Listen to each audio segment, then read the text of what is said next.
네. 자, 조금씩 변동이 아주 소량 정도 좀 체크는 되고 있습니다.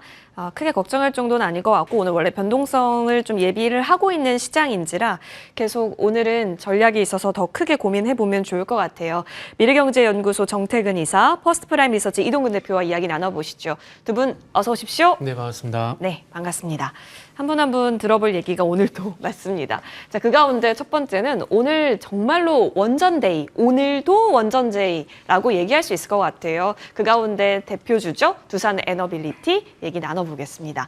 SMR 관련해서 오클로, 한수원, MOU 얘기도 있었고 지금 전반적으로 글로벌리 원전에 대한 트렌드는 강화되고 있는 상황 속에서 주가가 늘 부담스럽다가 기존 전제였는데 뭐 그런 거 상관없이 오늘도 그냥 고가권 또 만들어버립니다. 5만 원 위로 올라갔었잖아요. 오늘은 56,300원까지 터치가 나왔습니다.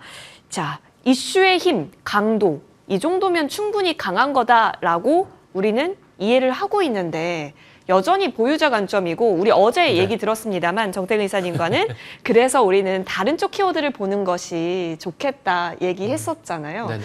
이사님 지금 어떨까요? 이렇게까지 반응 나오는 걸 보니까 어제 그 얘기가 맞았다 이렇게 정리할 수 있는 간단한 문제인가요? 일단 그렇게 말씀을 드리고 싶어요. 오늘 두산 에너빌리티도 물론 상승이 진행되고 있긴 하지만 오늘하고요. 네. 오늘 이전에 원전 얘기가 나왔을 때랑 차이가 있는데 그게 뭐냐면 저는 개인적으로 그동안 이제 원전 얘기 나오게 되면은 오늘 강세를 보이고 있는 뭐 한전기술, 한전산업, 한전 KPS 뭐 그 외 여타 뭐 한신기계라든지 이런 것들이 강세거든요. 근데 이전에는 한번 잘 생각해 보세요. 원전 얘기 나오게 되면은 두산 에너빌리티, 현대건설 그리고 그 사이에 낀 게 이제 SMR용 단조 부품을 공급하는 얘기 나오게 되면서 태움 같은 것들이 단기 급등했었거든요. 네. 근데 그에 반면에 한전기술이나 한전산업 같은 것들은 그동안 그게 주가 반응이 없었었거든요. 맞아요. 이게 차이점이에요. 근데 우리가 여기 봐야 될 부분은 뭐냐면은 이게 그동안 소외가 될 수밖에 없었던 것들이 자 경수로 원전보다는 아무래도 SMR 쪽으로 계속해서 이제 이게 많이 나오다 보니까 두산 에너빌리티 쪽이 도리어 강세를 보일 수밖에 없었거든요. 왜냐하면은 한전기술 같은 경우는 결국 경수로 원전을 봐야 되는데 경수로 원전 같은 경우 지금 아시겠지만 체코 외 유럽 같은 경우는 웨스팅하우스 쪽으로 거의 뺏기는 분위기들이고 그리고 미국에서 이게 나오는 것들도 SMR 관련 얘기들이 상당히 많이 나오고 있잖아요. 그러다 보니까 당연히 한수원이 조금 이제 소외가 될 수밖에 없었는데 어찌 보면 이 오클로라는 이슈가 나오게 되면서 뭐 현대건설, 두산 에너빌리티, 태웅 일부 종목의 어떤 제한됐던 그런 흐름들이 확장되는 계기가 됐다는 점을 감안해 보게 된다면 저는 개인적으로 상당히 좀 반갑더라고요. 왜냐하면 선택지가 넓어지게 되니까. 예. 그래서 이전과는 차이가 있다는 게 그 얘기라 보시면 될 것 같습니다. 그래서 만약에 지금 제가 말씀을 드린 대로 선택지가 넓어지게 된다라면은 아무래도 지금 현대건설 그리고 두산 에너빌리티에 들어가 있는 이 수급이 옮겨가지 않을까? 라는 생각이 들어요. 그러다 보니까 오늘 한전기술 같은 경우에 오늘 21%, 현재가 기준 21% 정도 강세인데 만약에 제가 예상한 대로 순환매가 나오게 된다라면은 이게 상승의 출발점이 될 가능성도 있거든요. 그래서 저는 개인적으로 그래서 우회적으로 오늘 한전기술, 한전산업, G2파워, 한신기계 이런 것들 강세인데 그쪽으로 한번 시선을 돌려보는 것도 그러니까 섹터 내에서 순환매 이런 관점에서 한번 시선을 돌려보는 것도 좀 좋지 않을까라고 생각이 들어서 일단 부정인데 두산 에너빌리티가 안 좋아서 부정은 아니다라는 말씀을 다시 한번 꼭 드리도록 할게요. 두산 에너빌리티가 아닌 한땡땡땡 같은 종목들 많잖아요. 네네. 한전 KPS, 한전기술, 한전산업, 한신기계. 오늘 한시들이 다 강세예요. 맞아요. 진짜 성 바꿔야 되나 싶은데 그러면 키 맞추기가 가능하다라고 보면 두산 에너빌리티는 횡보 그리고 나머지 종목들은 상승 뭐 신규로 공급되는 유동성과 함께 상승 이런 시나리오를 그려볼 수 있다는 거죠. 네, 그렇죠. 그럼 우리는 오늘 깃발을 꽂은 종목에서 오히려 기회를 노려보자. 네네. 네. 그리고 지금 이제 아시겠지만 제가 조금 전에 태용 말씀드렸는데 태용이 조금 전에 SMR용 단조 부품 공급 얘기 나오면서 급등이 나왔다 그랬잖아요. 근데 지금 우리 기술도 마찬가지고 한신계 같은 경우도 마찬가지로 SMR 관련된 부품을 이제 개발을 하고 있는 상황들이거든요. 이게 또 수주 얘기가 나오게 되면은 또 얘네들이 또 뛰쳐나갈 가능성이 상당히 높다고 봅니다. 그렇기 때문에 다시 말씀드리지만은 선택지가 넓어졌다라는 거 이게 상당히 좀 반가운 오늘 현상이다라고는 말씀을 다시 한번 계속 또 드리고 싶네요. 알겠습니다. 너무 잘 갔죠 두산 에너빌리티. 자, 그 가운데 두산 에너빌리티를 새롭게 바라본다라는 것에 있어서는 좀 의견을 그렇게 좋게 주지는 않으셨지만 하지만 다른 쪽에서 한시 종목들에 있어서는 좀 기회를 찾아볼 수 있지 않겠냐 하는 추가 이야기를 좀 주셨습니다. 그런 관점에서 두산 에너빌리티는 잠시 좀 멈추자 의견이신 것 같아요. 기술적으로 좀 이렇게 아찔하게 오르는 종목들은 사실 대장은 맞아요. 이동훈 대표님. 네. 그래서 우리는 원전주를 볼 때 두산 에너빌리티를 계속 보면서 아마 다른 기타 종목들까지 보게 될 것 같기는 한데요. 예상을 어떻게 하십니까? 물론 뭐 신규는 부담스러운 건 맞습니다. 보유하신 분들은 계속 끌고 갈 자리는 많을까요? 수급적으로 봤을 때 오늘 외국인이 다시 매도로 전환했어요. 예. 어제는 매수했는데 오늘 매도 전환했다는 부분. 결국 지금 외국인들도 조금은 시세에 대한 부담을 느낄 만한 위치가 된 게 아닌가라는 생각이 들어요. 한편으로는. 그리고 또 하나는 뭐냐면은 오늘 일단 지금 갭이 좀 발생을 했지 않습니까? 아침부터 예. 벙 떠서 출발했는데 결국 이게 그렇게 뭐 저는 에너벨티만 놓고 봤을 때 얘기입니다. 저도 마찬가지로. 이게 썩 좋은 모양의 갭은 아니에요, 사실. 그리고 지금 윗꼬리가 달리고 있어요. 양봉이긴 한데 윗꼬리가 좀 강하게 달리면서 뭔가 단기 고점에서의 어떤 차익 매물이라든가 이런 부분들의 증가세가 분명히 나타나고 있다는 거죠.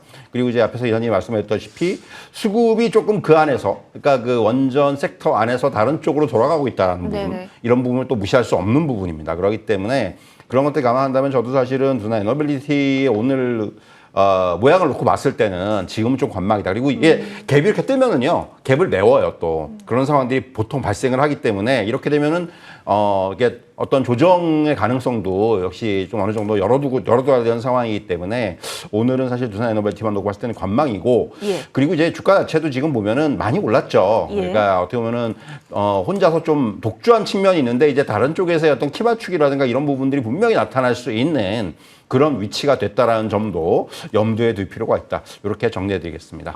알겠습니다. 너무 많이 올랐다는 것에 있어서는 많은 분들께서 또 공감을 하실 겁니다. 일단 오늘 역시 관망의 자세 한번 보고 갭을 좀 메우고 다시 또 자리를 잡는지 이런 부분 확인해 봐야 될 것 같습니다. 원전은 너무 뉴스가 많이 나옵니다. 관련해서 계속 저희도 추세를 지켜보겠습니다. 다른 쪽 종목들에서 기회 주는지도 같이 보자고요. 자, 이어서 다음 종목입니다. SK 하이닉스이고요. 사실상 이제 하이닉스 쪽에서는 워낙 그 수급이 좀 잘 받쳐줘서 자, 지금 현재 구간에서는 어떤 평가가 가능할까요? 추세가 훼손되진 않았거든요. 그 단기간에 각도를 완전히 높여 세워서 올라가고 있습니다. 지금 어느덧 23만 원 그리고 어제가 24만 원까지 고가권 만들었고 오늘도 24만 6,500원까지 확인이 되는데 엄태근 이사님. 네. 시장 관점으로 볼까요? 사실 오늘 또 만기일이기 때문에 외국인의 수급에 굉장히 유의하실 것 같은데 네네. 오늘 오전까지만 하더라도 외국 쪽에서는 그래도 들어왔거든요. 그렇죠. 그리고 오늘뿐만 아니라 최근 6월 1일부터 그죠. 정말 강력한 예. 매수가 들어왔었거든요. 그러니까 그 힘에 의해서 뭐 아시겠지만 그 자금들이 결국 어디로 갔느냐 이게 중요한데 결국 IT 쪽으로 제일 많이, 그러니까 반도체 쪽으로 제일 많이 네네. 갔잖아요. 그래서 그 속에서 삼성전자 그리고 하이닉스 쪽으로 자금이 가장 많이 유입이 됐고요. 그렇게 본다라면은 하이닉스의 어떤 상승은 가지고 있는 본질적 가치보다는 시장에 대한 영향을 많이 받았다고 보는 게 맞는 거고, 그러면 그 시장을 보게 된다면 결국 미국 쪽을 바라볼 수밖에 없거든요. 그러니까 미국 쪽을 바라보게 되면은 이제 미국과 중국의 무협상이 잘 될 거라는 그런 기대감에 의해서, 근데 미국과 중국의 무협상을 보는 이유는 결국 반도체 이슈가 맞물렸기 때문에 그쪽 집중했던 거거든요. 그래서 이제 최근에 그런 연유와 맞물려서 엔비디아가 상승하게 됐고, 그리고 그 엔비디아가 상승하게 되면서 제가 봤을 때는 이제 하이닉스가 상승이 나왔다고 생각하고 있거든요. 그러면 일정 부분 미국과 중국 무협상에 대한 이슈가 이제 결과가 도출이 된 상황이고, 그 결과 도출이 된 상황이라는 것은 뉴스의 선반영에 대한 부분도 우리가 한 번쯤은 생각을 해봐야 된다고 생각하거든요. 이렇게 본다라면은 지금 정도 가격은 이 미국과 중국 무협상이 어제로 마무리가 일단락이 된 상황이기 때문에 일단은 제가 봤을 때는 여기서는 조금 이제 조정 가능성도 염두에 두는 게 좋지 않을까 생각이 드는 거죠. 그리고 지금 공교롭게도 지수 같은 경우도 보시면 아시겠지만 지수가 공교롭게도 작년 이제 7월달 2024년 7월달 고점인 2,896포인트 요 부분까지 올라온 상황인데 여기서는 뭐 어떤 핑계를 대더라도 조정이 나오는 게 네. 저는 개인적으로 이상하지 않다라고 봅니다. 그렇기 때문에 지금 부분은 좀 확인하고 대응하는 게 맞다고 생각이 들고요. 그리고 가능하다라면은 제가 그 하이닉스 주가 차트하고요. 그리고 엔비디아를 이제 비교해서 좀 네. 띄워볼 건데 이게 가능하면은 화면 좀 띄워주시면 좋을 것 같아요. 엔비디아 차트가 왼쪽에 제가 띄워놨는데 엔비디아 같은 경우에 이제 날짜를 보게 되면은 이제 4월 7일 날, 4월 7일부터 꾸준히 상승이 나왔는데 그 상승의 출발점이 하이닉스와 겹쳐요. 겹치고 차트 패턴이 거의 유사하게 가고 있습니다. 그렇게 본다라면은 하이닉스와 엔비디아가 동조 현상을 보였다라는 것들은 결국에는 미국과 중국의 무역협상 관련돼 가지고 시장의 영향으로 상승했다라고 볼 수가 있는 거죠. 그렇게 본다면 다시 원점으로 돌아가게 된다라면은 시장 지금은 어쨌든 미국과 중국의 무역협상이 이제 일단락이 된 상황이기 때문에 이런 부분이 반영이 되게 되면서 조정이 나올 가능성은 있다라는 거죠. 하이닉스가 나빠서가 아니라 어쨌든 시기적으로 봤을 때, 이시적으로 봤을 때 뭐 그렇게 될 가능성이 저는 있다고 봐지기 때문에 지금 구간에서 단기적인 어떤 상승에 대한 차익 실현은 일단 하는 게 좋겠다라고 저는 판단을 하고 있습니다. 그러면 어떠한 이유로 좀 조정이 나오면 네네. 긍정적으로 바라볼 수는 있고요. 개인적으로 글쎄요. 엔비디아 이슈와 맞물리면서 계속 이제 하이닉스를 이끌어주게 된다면 얘기가 달라지겠지만 만약에 그동안 제가 말씀드렸듯이 그 반도체 중심이 하이닉스가 아닌 삼성전자로 넘어가게 맞아요. 된다라면 다르게 될 수 있는 거거든요. 그래서 지금은 이제 만약에 조정이 나오게 된다라면 조정이 나왔을 때 조정이 나오고 난 이후에 다시 반등이 나오게 된다라면 그때 가서 어느 쪽이 조금 더 그러니까 지금 화면에 삼성전자 하이닉스 나오고 있는데 어느 쪽이 좀 더 강하게 가느냐. 만약에 지수 대우장처럼 넘어가게 된다라면은 제가 봤을 때는 삼성전자로 갈 수밖에 없다라고 봅니다. 그게 아니라 여전히 종목 장세에 지속이 된다라면은 작년 4월달, 작년 7월달까지 그랬던 것처럼 하이닉스가 대장이 될 수밖에 없겠죠. 그래서 어느 쪽을 할 것이냐, 그거는 확인 후 하자 이렇게 말씀드릴게요. 어느 정도의 조정이 만약에 나타나게 된다면 하이닉스는 기술적으로 좀 쉬어가도 나쁘지 않을 것처럼 보여지는 현재 구간이라 부정 의견 주셨고 대형주 장세 쪽으로 좀 만약에 시장이 꽂힌다면 삼성전자가 더 나을지 그때 한번 비교 분석해보자 의견이십니다. 이동근 대표님. 저는 지금 차트를 그 대책으로 해서 통합으로 보고 있는지라 5월 12일에 SK 하이닉스가 8시에 23만 7천 원 상한가에서 거래된 적이 있거든요. 근데 이게 거래량이 단 2주였습니다. 그래서 차트가 교란되긴 했는데 지금 어쨌든 그 자리까지 올라가고 있어요. 그리고 우리가 전고라고 할 수 있는 의미 있는 전고라고 할 수 있는 24만 8,500원 작년 7월입니다. 거의 1년 기다린 건데요.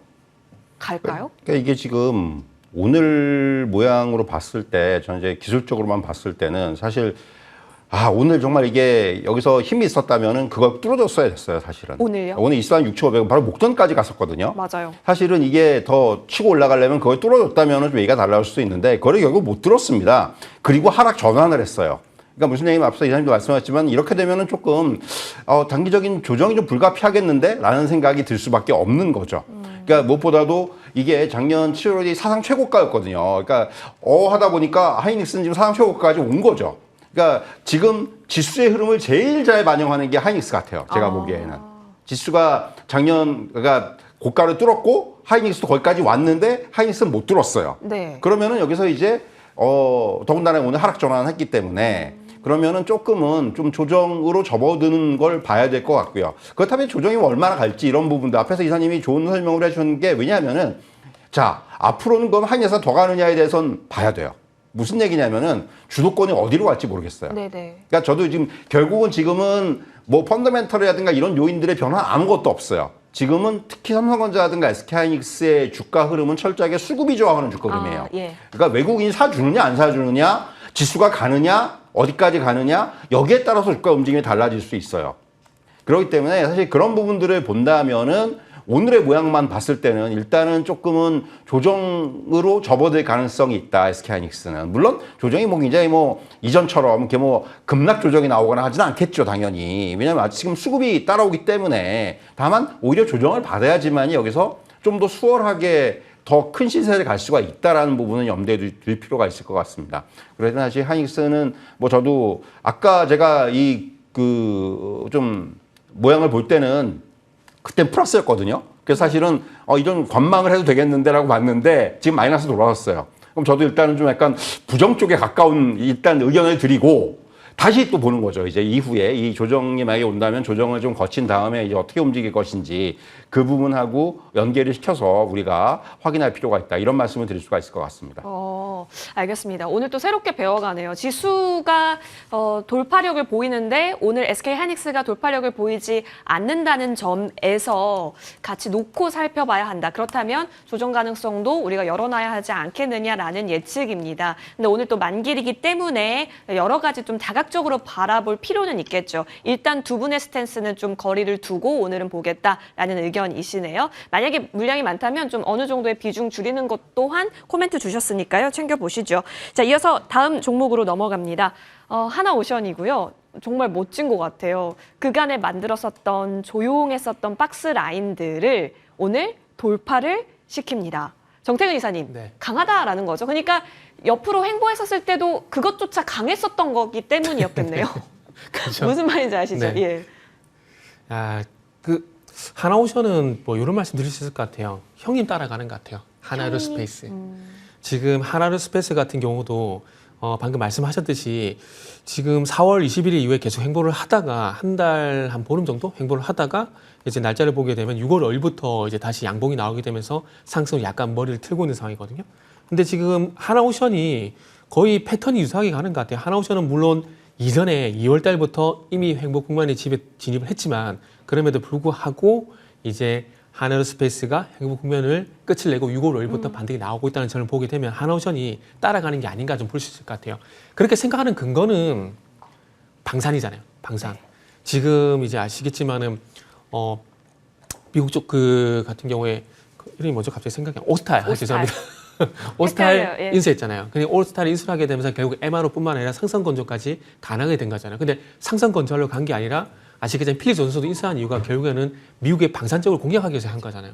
그러면 그런 이유가 결국에는 하나에로스페이스와 하나오션이 결국 방산이라는 부분이 어떤 일맥상통한다는 점을 감안해 보게 된다라면은 그래서 아마 주가가 좀 따라가는 게 아닌가라는 생각이 들어요. 그래서 저는 개인적으로 방송에서 이런 말씀 드리면 안 되지만은 개인적으로 사고 싶다라는 생각이 솔직히 좀 들어요. 왜냐하면은 뭐 하나오션에 대한 좋은 기억이 좀 있다 보니까 이렇게 말씀드릴 수 있는데 뭐 그런 거 차차 하더라도 어쨌든 뭐 오늘은 하나오션이 죄송합니다. 조선 쪽에도 모멘텀이 아니라 방산 쪽에 어떤 모멘텀으로 일단 움직여주고 있다는 점을 감안하게 보게 되면은 저는 개인적으로 요새 방산을 중꺾마라 부르고 있거든요. 네네. 중꺾마 관련주로 부르고 있는데 그런 관점에서 보셔도 될 것 같아요. 그리고 오늘 HC중공업도 동반에서 5% 강세를 보인다는 점을 감안해 보게 된다라면은 오늘의 조선 강세의 요인은 그러니까 HJ중공업, 하나오션의 강세 요인은 조선 쪽이라보다는 방산 쪽의 모멘텀이 반영이 되는 것 같다. 이렇게 말씀을 드릴 수 있고 그러다 보니까 긍정 이렇게 좀 의견을 드릴 수 있을 것 같습니다. 솔직히 오늘 많이 유혹을 당하셨을 것 같아요. 많은 시청자님들께서 하나오션이 이렇게 돌파력을 또 보여주는 것을 보고 다시 한번 일단 노려볼 수 있지 않을까? 네네. 기대를 좀 심어주거든요.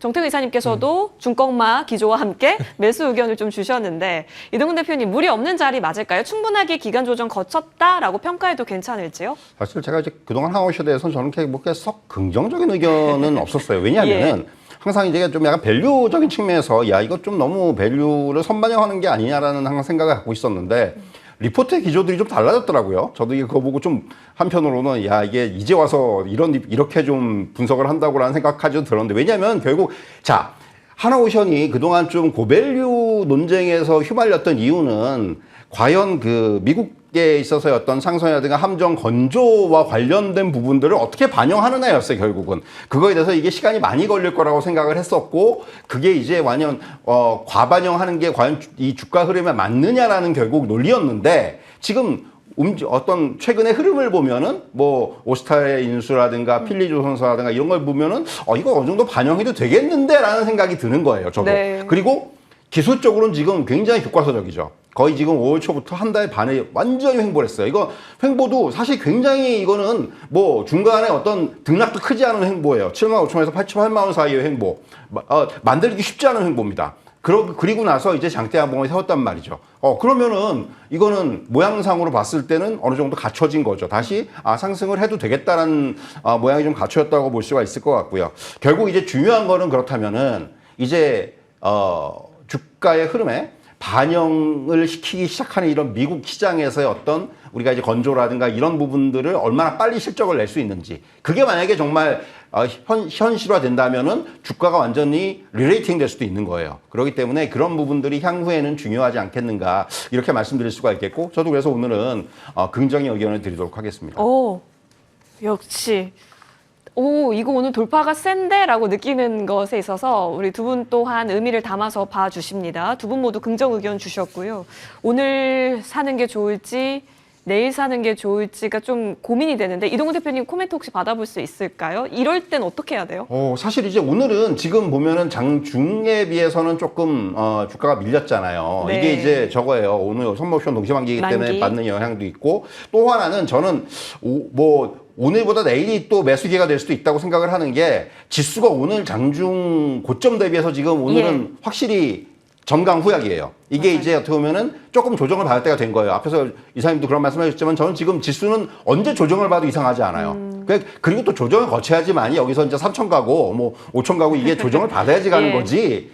지금 뭐 여기 뭐 2,900에서 끝날 시장 아니지 않습니까? 그러면 조정 받아야 돼요. 그렇기 때문에 오히려 그런 조정이 나오면은 이런 종목들도 또 매물이 좀 늘어날 수가 있는 부분. 이제 그런 것들을 염두에 두시고 저는 대응할 필요가 있다. 이런 말씀을 드리겠습니다. 네, 2시부터 코스피, 코스닥이 좀 밀리고 있죠. 지금 변동이 조금 나오고 있습니다. 물론 지수 전반적인 색깔을 훼손시키는 것은 아니지만 고점 대비 좀 내려와 있다라는 구간입니다. 그래서 오늘 대응보다 내일 대응이 나을지 고민 많이 하실 것 같아서 코멘트 받아봤습니다. 이어서 이쪽은 그럼 어떻게 되는 걸까요? 우리 늘 고민하게 하는 2차전지 얘기 나눠보고자 합니다. 포스코 퓨처엠이고요. 정태근 이사님, 네. 환매다라는 얘기가 좀 있기는 한데 뭐 들어올리기는 가장 쉬운 구간이 2차 전지일 수는 있을 테니까요. 네. 우리도 따라가냐 이 수급에 요거죠 문제는. 굳이 먼저 가지 말자고요. 그 제가 방송에서 한 번씩 드리는 말씀이 있는데 퍼스트 무버가 되지 말라는 말씀을 드려요. 미리 들어가지 말라고. 만약에 우리가 시장을 선도할 수 있는 주체라면은 퍼스트 무버가 되는 게 맞는 거죠. 근데 우리는 뭐 항상 얘기하잖아요. 외국인들이 어떻게 되고 기관들이 어떻게 되고 그런 얘기를 많이 하잖아요. 결국 따라갈 수밖에 없다라는 겁니다. 그렇기 때문에 주식시장에서는 적어도 패스트 팔로우 전략, 빨리 따라잡는 전략이 맞다라는 거죠. 그리고 지금 시장의 중심에 있는 것이 2차 전지라면 왜 제가 부정적으로 말씀드리겠습니까? 지금 그게 아니거든요. 그렇기 때문에 굳이 먼저 2차 전지 들어갈 필요가 없다라는 거죠. 5%, 10% 그냥 내게 아니라고 생각하면 그냥 마음 편합니다. 그렇게 됐을 때 이후에 따라가더라도 충분히 더 많이 먹을 수가 있거든요. 그렇기 때문에 조금만 더 지켜보자는 말씀드리고 싶고, 아마 포스코 퓨처엠이 오늘 뭐 내재화, 전구체 내재화, 그러니까 결국 양극재가 이제 전구체에다가 이제 리튬까지 같이 이렇게 밀가루 반응처럼 믹싱하게 되면 그게 양극재가 되는 건데, 그렇게 해야 어쨌든 포스코 퓨처엠 같은 경우 이제 단가를 낮출 수가 있으니까 네. 내재화를 하는 건데, 그거는 먼저 공급적인 이슈고 결국 수요적인 측면을 볼 수밖에 없거든요. 지금 오늘 그 임극재, 그러니까 그 소위 말하는 그 초록창 네이버 창에다가 한번 임극재 검색해 보세요. 네. 검색해 보게 되면은 1월 달부터 4월 달까지 임극재 사용량 나오는데 중국 기업들 점유율이 94.2%입니다. 우리나라가 3.2%고요. 포스코 퓨처엠하고 대우전자재료가 같이 3.2%인데, 그러니까 공급적인 측면에서 가격을 낮춘다고 하더라도 이미 점유율은 거의 뭐 중국이 독점을 하고 있는 상황이거든요. 그러다 보니까 포스코 퓨처의 문제가 뭐냐면은 중국 업체들이 너무 과점을 해 나가다 보니까 공장 가동률이 지금 뭐 20%, 10%도 안 된다는 그런 얘기가 나오고 있거든요. 그래서 접어야 된다는 얘기가 나오고 있는 상황입니다. 그렇기 때문에 지금은 공급적인 측면에서 문제가 아니라 수요적인 측면에서 중국이 독차지하고 있는 이 시장을 얼마만큼 뺏어오느냐가 관건인데, 그게 결국 가격이거든요. 가격을 이길 수가 없어요. 이길 수가 없다 보니까 지금 내재화시켜서 가격 좀 더 다운시켜야지라고 하고 있는데 참 쉽지가 않아요. 정말 뭐 지금 뭐 업황적으로 보더라도 공급적인 측면에서 수요적인 측면에서 좋게 말씀드릴 수 있는 부분들이 없다 보니까 좀 부정적이고, 그러다 보니까 지금 2차 전지 같은 경우는 미리 들어가는 게 아니라 그래서 좀 더 지켜보자라고 말씀을 드린다고 생각하시면 될 것 같습니다. 그래서 포스코 퓨처엠은 오늘 5%뭐 상승이 나오는데, 글쎄요. 이게 만약에 뭐 상승으로 전환되는 시기 어떤 그 전초 된다라면 얘기가 달라질 수 있겠지만 아직까지는 뭐 그렇게 보이지 않기 때문에 뭐 어쩔 수 없이 일단은 부정 의견을 지금은 드릴 수밖에 없을 것 같습니다.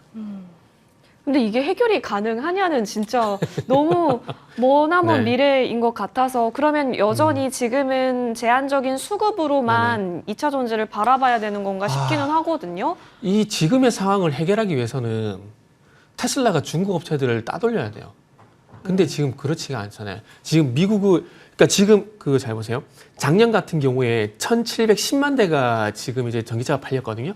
근데 거기서 1,100만 대가 중국 업체 거예요. 그러니까 글로벌 시장에서 지금 테슬라가 힘을 못 쓰고 있다라는 거죠. 미국을 제외하고 유럽에서도 그렇고 중국 말할 것도 없고요. 근데 이 상황이 조금 뒤집어져야 된다라고 말씀드리는 것들이, 중국 업체는 우리나라 거 안 씁니다.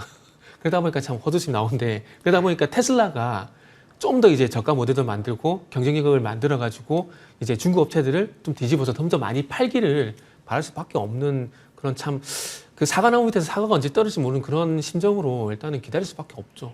그러니까 미중 간의 갈등 무드가 그나마 좀 네네. 버텨줬던 힘이었는데 요즘은 또 갈등 무드보다는 화해 무드 쪽에 좀 더 가까우니까 예. 그리고 유럽 같은 경우도 이제 뭐 중국 제재 동참하는 것 같더니 전혀 예, 또 예. 그러는 게 아니에요. 예. 그러다 보니까 이제 유럽 시장 같은 거 좀 뺏기고 있다 보니까 참 쉽지 않은 상황이라고 말씀드려야 될 것 같아요. 그러면 이렇게 질문을 드려야 될 것 같아요. 활용도에 있어서는 충분할까? 이 부분 이동근 대표님께 여쭐게요. 사실 이제 이게 뭐라고 그래야 되나? 그러니까 지금 기술적으로 예. 봤을 때, 자, 저는 예, 기술적으로 먼저 말씀을 드리면은 네. 차트의 모양은 괜찮아요. 근데 이게 뭐냐면은 지금 오늘의 자리가 어느 자리냐면은 4월에, 그러니까 최근에 보면 이 포스코프레임도 대부분 H&G 관련주들의 주가 흐름들이 비슷한데 짧은 반등이 자꾸 되풀이가 돼요. 그러니까 올랐다 내렸다가 되풀이가 되는 거예요. 올해도 보면은 거의 한 3월에도 그랬고 4월에도 그랬고 올해도 그랬습니다. 그러니까 그런 흐름, 그러니까 시세가 연속성이 그렇게 길지가 못해요. 네. 다시 반락하고 반등하고 이 흐름인데 일단 지금 오늘 다시 모양을 만들면서 4월 한 고점 부분까지는 왔어요. 근데 그렇다면 그거를 뚫어줄 수 있는지, 그러니까 가격상으로 봤을 때는 포스코 퓨처만 놓고 봤을 때 14만 원을 뚫을 수 있을지 여부를 봐야 돼요. 14만 원 위에서 만약에 안착을 한다면은 조금 이제 모양이 달라질 수가 있는 거고요. 그거를 먼저 봐야 되고 그게 쉽지가 않을 것 같아요. 근데 그리고 지금 또 하나 봐야 되는 게 올해 들어서 거의 월별로 이런 그 등락이 나타났다고 말씀드리는데 각각의 고점들을 이은 선은 계속 하향을 하고 있어요. 무슨 얘기냐면 고점이 낮아져요. 예. 계속해서. 그러니까 이게 별로 좋은 건 아니지 않습니까? 그러니까 반등은 나긴 나는데 야, 그 반등의 어떤 강도라든가 이런 부분이 이게 크지는 못하다라는 거예요. 그래서 사실은 그렇다면 결국 이 포스코프처럼 마찬가지고 다른 H&G 관련주도 똑같은 모양인데 이 뭐냐면은 트레이딩밖에는 가능하지가 않다라는 얘기입니다. 그러니까 바이 앤 홀드 길게 들고 간다 이게 그렇게 쉽지는 않다라는 얘기예요. 그래서 사실은 H&G 관련주들 포스코프처럼만 놓고 봤을 때도 이게 시세가 좀 다른 흐름이 나오려면 일단 14만 원 위에서의 안착을 봐야 되고요. 그러니까 그게 아니라면은 여전히 좀 트레이딩 관점에서의 접근이 필요한 게 아닌가 이런 말씀을 드릴 수가 있을 것 같습니다. 그래서 저도 뭐 관망 정도의 의견 드리도록 하겠습니다. 네. 자, 시장을 우선적으로 바라볼 것이냐, 업황을 우선적으로 바라볼 것이냐에 따라서 의견은 정말 다양해질 수 있을 거라고 보거든요. 여러분 워낙 논쟁이 많은 2차 전지 쪽입니다. 그러다 보니까요. 잘 참고하셔서 투자 전략 세우시면 좋을 것 같습니다. 이어서 저희는 증권 쪽 한번 봐보려고요. 키움증권 보겠습니다. 지금 현 정부의 이 증시 부양에 대한 의지가 굉장합니다. 그리고 여기에 더해서 뭐 스테이블 코인, 그리고 STO 등등등 여러 가지가 다 증권사로 몰릴 수 있는 상황이거든요. 증권주가 이렇게 사이클을 잡는 게 주기적으로 돌아온대요. 근데 지금 이렇게까지 간다라는 것은 지금 사이클의 한 중간에 있다라고 봐도 괜찮을까요? 네, 일단 봐도 되는데 이제 결정적으로 이제 정부에서 어떤 얘기가 나오는지가 이제 관건이라고 좀 말씀을 드려야 될 것 같아요. 지금 증권주 같은 경우에는 참 이게 일단 좋은 그 얘기부터 먼저 드려야 될 것 같은데 일단은 우리가 증권주가 왜 움직이는지부터 우리가 한번 보자고요. 일단은 아시겠지만 원칙적 자사주 소각 플러스 배당 소득 분리과세 요 모멘텀을 인해 가지고 제가 봤을 때는 이제 뭐 지수사 저 PBR 그리고 증권주가 좀 올라왔다고 좀 보고 있거든요. 근데 그 중에서 특히나 증권주 같은 경우는 제가 봤을 때는 이제 자사주와 배당 소득이 좀 더 콜라보가 되게 되면서 저는 올랐다 보고 있거든요. 자사주 소각 같은 경우는 자사주 비중이 높은 신용증권 같은 경우, 키움증권 같은 경우는 잘 아시겠지만 주주 환원책 확대 이런 부분 때문에 올라왔거든요. 그러면 결국 지금 이재명 대통령께서도 마찬가지로 이제 세제 개편에 대한 얘기를 하고 있는 상황들인데 대선 전에 공약을 했었던 배당 소득세 분리과세에 대한 부분들을 확정을 지느냐가 좀 관건이 되지 않을까라고 생각이 들어요. 그렇게 된다면 아마 증권주 같은 경우는 이제 금융주는 전통적으로 배당에 대해 많이 하잖아요. 그렇기 때문에 그 모멘텀을 받게 되면서 조금 더 이제 상승 탄력을 가져갈 가능성이 높은데 대선 전에 이제 공약했던 그 내용만큼의 내용에 미치지 못하게 된다면은 오히려 그게 분리과세를 한다고 하더라도 이게 실망감으로 작용되지 않을까 하는 생각이 들어요. 여기다가 이건 개인적으로 바람인데 배당 소득세 분리과세를 하게 되면서 조금 더 하나 좀 개편했으면 좋겠다는 내용들이 건보료. 요것도 좀 어떻게 해주시면 안 될까라는 그런 개인적인 좀 말씀을 드리고 싶어요. 왜냐하면은 지금 아시겠지만은 배당 소득 받는 분 같은 경우에 세 가지 세금이 걸려요. 자, 일단 배당을 받게 되면 어떻게 되죠? 배당 소득세 내야 되잖아요. 네. 그런데 거기다가 자금이 또 많으면 어떻게 되죠? 금융소득종합과세, 이중과세가 되죠. 거기 끝납니까? 건보료까지 또 내야 돼요. 건보료는 1,000만 원만 넘어가도 1,000만 원 포함시켜가지고 거의 건보료를 산정시키거든요. 그러면 그 배당소득이 많을수록 계속 잡힐 수밖에 없다는 거죠. 그리고 또 중요한 건 배당소득을 분리과세를 하더라도 금융소득이기 때문에 이게 어쩔 수 없이 그 건보료를 내야 돼요. 그런 측면에서 보게 되면은 분리과세 하는 것도 좋은데 이 건보료도 같이 좀 연동을 시켜서 부담을 안 시키게 되면은 조금 더 장기 투자, 그러니까 지금 배당소득 분리과세 얘기하는 게 장기 투자를 유도하는 거잖아요. 건보료 갚은 부분도 조금 이제 감안해 주시면은 조금 더 이제 장기 투자를 할 수 있을 만한 그런 계기가 되지 않을까 생각이 드는데, 어쨌든 이건 개인적인 바람인데, 어쨌든 결론은 그래서 이 배당소득세 개편 여기에 대한 내용이 조금 더 획기적이고 좀 판타스티한 점 부분이 좀 반영이 된다라면은 조금 더 증권주를 포함한 지수와 관련된 종목들, 밸류 종목들이 더 가지 않을까? 그러면서 좀 지수를 좀 이끌지 않을까? 뭐 그런 생각이 들어서 일단 내용을 확인하자는 관점에서 중립 의견 드리도록 하겠습니다. 알겠습니다. 자, 일단 좋은데 확인하면서 가자. 그럼 뉴스에 좀 더 민감도를 우리는 봐야 될 것 같아요. 어떤 실체 있는 헤드라인 뉴스가 나오는지요. 이동훈 대표님, 이런 차트가 사실 무섭잖아요. 네. 근데 또 언제 들어가야 할지도 모르게 하는 네. 차트이기도 합니다. 기술적 분석은요? 사실 이제 밸류에이션만 놓고 봤을 때 저평가예요, 아직도 증권주는. 네네. 왜냐하면은 증권업종의 평균 PBR이 아직도 0.67배가 안 돼요. 사실 그런 부분들, 그러니까 이게 무슨 얘기냐면 주가가 많이 오른 것 같은데, 과거에 이제 우리가 주가의, 그러니까 지수의 본격적인 상승기, 여러분들 혹시 기억하실지 모르겠지만 증권주는 항상 코스피 지수 상승의 5배 이상 올랐어요. 이게 저도 이제 오늘 아까 데이터 찾아보면 깜짝 놀랐는데, 대세상승기 뭐 미래에셋증권은 그러니까 지수가 한 40%가 오르면 미래에셋증권이 200%가 올랐고요. 네. 그러니까 뭐 지수가 정말 대상승기 우리가 뭐 90년대 후반 이런 때 보면은 지수가 이제 한 5년 동안에 한 400% 올랐는데 증권주의 상승 폭이 2000%가 넘었었어요. 아마 되게 옛날 얘기라서 한번 기억 못 하실 텐데, 어쨌든 간에 그랬던 전력이 있기 때문에 증권주들이 일반적으로 봤을 때 지수 상승보다 훨씬 더 크게 갑니다. 사실 지금 이제 그런 부분에 초입이 아닌가라는 생각은 저는 들어요, 사실은. 그리고 아직까지 말씀드린 대로 밸류에이션에 대해서는 좀 아직까지 고평가라고 절대로 말할 수가 없는 영역이고, 뭐 그리고 이제 이익도 지금 다시 증가하는 그런 추세에 있는 거고, 일단 이사님 말씀하신 대로 제일 중요한 건 정책이에요. 그러니까 정책은 결국은 뭐 긍정적인 방향으로 가지 않겠는가라는 기대감이 있기 때문에 저는 그런 부분들이 감안한다면 증권주들이 여기서 조정은 있겠지만은 흐름 자체가 바뀌지는 않을 것 같다는 말씀 드릴 수가 있을 것 같고, 그래서 저는 그런 부분들 감안해서 긍정 의견 드리도록 하겠습니다. 조정 시 매수로도 활용해 볼 수 그렇죠. 있겠네요. 그럼 증권사 전반적으로 좀 더 긍정의 온기는 퍼져나갈 가능성 있다로 정리를 합니다. 방향성에 있어서는 두 분 모두 긍정이라는 점까지 같이 전달 드릴게요. 두 분과 함께했습니다. 나와주셔서 고맙습니다. 네, 감사합니다.